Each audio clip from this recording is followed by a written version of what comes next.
Railway పట్టాలు దాటే సమయంలో అకస్మాత్తుగా గూడ్స్ రైలు వచ్చింది. దీంతో ఏం చేయాలో తెలియలేదు. పక్కనున్నారు సడన్ గా ఓ ఐడియా ఇచ్చారు.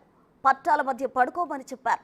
వికారాబాద్ జిల్లా తాండూరు పరిధిలోని నావంద్గి రైల్వే స్టేషన్ పరిధిలో జరిగిన ఘటన సోషల్ మీడియాలో వైరల్ గా మారింది.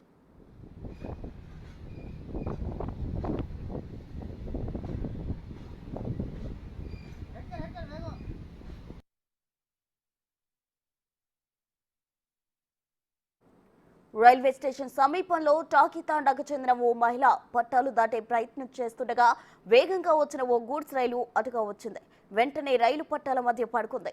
ఏ మాత్రం తలను శరీరాన్ని పైకి లేపకుండా పట్టాలకు అతుక్కుపోయింది. ఊపిరి బిగబట్టి స్థానికుల సూచనలు పాటిస్తూ ధైర్యంగా పడుకుంది.